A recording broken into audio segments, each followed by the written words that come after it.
పాలమూరు రంగారెడ్డి ఎత్తిపోతల పథకం ఆనాడు రెండో టర్మ్ గవర్నమెంట్లో ఒక పంపును ఆన్ చేసి ఇంకా కొంత ల్యాండ్ అక్విజిషన్ చేసి కాలువలు పూర్తి చేస్తే మొత్తంగా ఇంకా మిగతా పంపులు కూడా ఆన్ చేసుకుని పాలమూరు రంగారెడ్డి ఎత్తిపోతల పథకాన్ని రంగారెడ్డి ఉమ్మడి రంగారెడ్డి జిల్లాలో కొంత భాగం, పాలమూరు జిల్లాలో కొంత భాగం, అదేవిధంగా ఏదుల నుంచి డిండికి నల్లగొండ జిల్లాలో మునుగోడు దేవరకొండ ఫ్లోరైడ్ పీడిత ప్రాంతాలకు కూడా నిలిచేటట్టుగా దానికి రూపకల్పన చేస్తే దాన్ని కూడా ఈ సంవత్సర కాలంగా పక్కన పెట్టి ఇంకొక తుగ్లక్ చర్య చేసి, సో ఇట్లా చెప్పుకుంటూ పోతే గతంలో మా ప్రభుత్వం నిర్మించినటువంటి థర్మల్ పవర్ ప్లాంట్లన్నీ కూడా అవకతవకలు లోపభూయిష్టం అని చెప్పి మళ్ళా వీళ్ళు అధికారంలోకి రాగానే మొన్న యాదాద్రి థర్మల్ పవర్ ప్లాంట్కి సంబంధించి 800 మెగావాట్లు కనెక్ట్ చేసినటువంటి తీరు అంటే గత ప్రభుత్వ ప్రతి నిర్ణయాన్ని విమర్శించి ఆనాడు మేము ప్రభుత్వంలో ఉన్నప్పుడు వీళ్ళు ప్రతిపక్షంలో ఉన్నప్పుడు దాని మీద దుష్ప్రచారాలు చేసి అబద్ధాలని ప్రచారం చేసి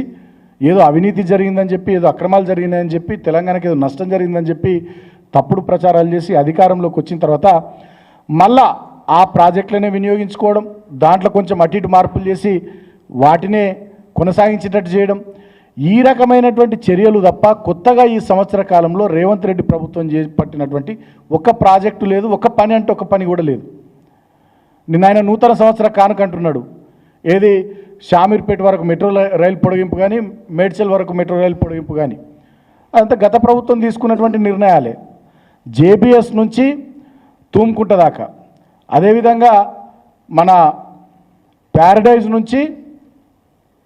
కండ్లకోయ దాకా గత ప్రభుత్వం తీసుకున్న నిర్ణయం. దానికి కొంచెం ముందుకు పొడిగించి అటు మేడ్చల్ వరకు ఇటు షామీర్పేట వరకు పొడిగించి ఈయన నూతన సంవత్సర కానుక అటు దిక్కు నార్త్ సిటీ ప్రజలకు ఇచ్చినని చెప్పి డప్పు కొట్టుకుంటున్నాడు. 2 ఎలివేటెడ్ కారిడార్లు జేబీఎస్ నుంచి కానీ అదేవిధంగా ప్యారడైజ్ నుంచి కానీ గతంలో మా కేటీఆర్ గారు ఉన్నప్పుడు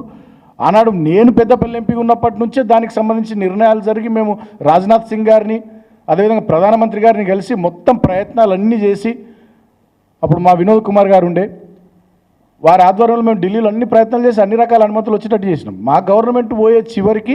అన్ని అనుమతులు వచ్చి కొబ్బరికాయలు కొట్టడానికి శంకుస్థాపన స్టేజ్కి వచ్చింది. అది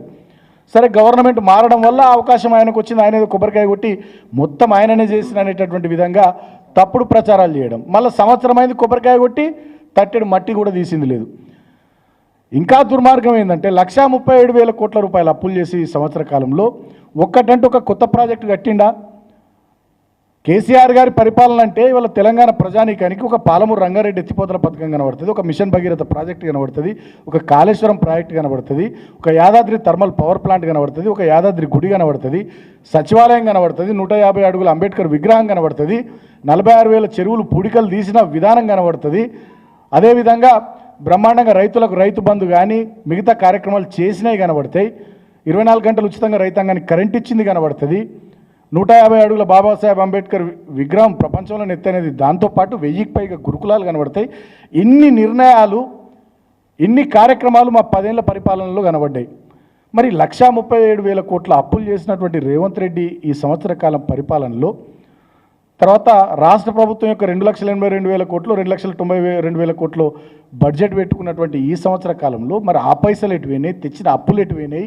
వీటన్నిటి ఫలితంగా మరి మీరు చెప్పిన గృహజ్యోతి 200 యూనిట్లు రాలే, మీరు చెప్పిన 4,000 పెన్షన్ రాలే, మీరు చెప్పిన 15,000 రైతు భరోసా రాలే,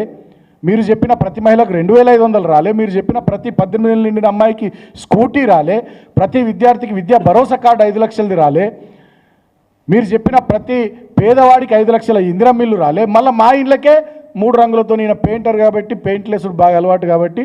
3 రంగుల పెయింట్లు వేపిస్తూ ఉన్నాడు. మేము కట్టిన కేసీఆర్ ఇండ్లకే ఇందిరమ్మ ఇళ్ళ పేరిట 3 రంగుల పెయింట్లు వేపిస్తా ఉన్నాడు. నీ 1,37,000 కోట్ల అప్పుతోని నువ్వు చేసిన ఒక మంచి పని ఏంది, చేసిన ఒక ప్రాజెక్ట్ ఏంది, ఇవాళ తెలంగాణ ప్రజలకు ఏం కనబడుతుంది ఈ సంవత్సరంలో అంటే లగచర్లలో లంబాడ బిడ్డల మీద అర్ధరాత్రి పోలీసుల దాడులు కనబడతా ఉన్నాయి. తిరుపతి రెడ్డి అనే నీ సోదరుడి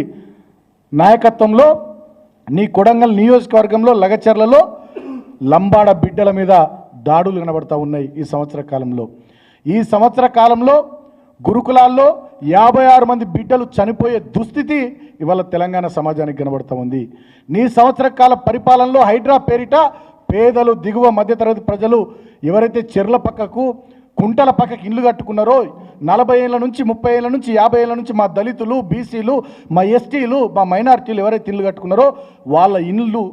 వాళ్ళ గూడును కూలగొడతా ఉంటే వాళ్ళ ఏడుపులు ఇవాళ తెలంగాణ సమాజానికి కనబడతా ఉన్నాయి. ఏ నిరుద్యోగుల భుజాలకెక్కి నువ్వు ఇలా ప్రభుత్వాన్ని ఏర్పాటు చేసినావు రేవంత్ రెడ్డి, అదే నిరుద్యోగులు గ్రూప్ 1 నిరుద్యోగులు అశోక్ నగర్లో వాళ్ళ మీద లాఠీ చార్జీలు జరుగుతూ ఉంటే వాళ్ళ ఆర్తనాదాలు తెలంగాణ సమాజానికి ఈ సంవత్సర కాలంలో వినబడతా ఉన్నాయి.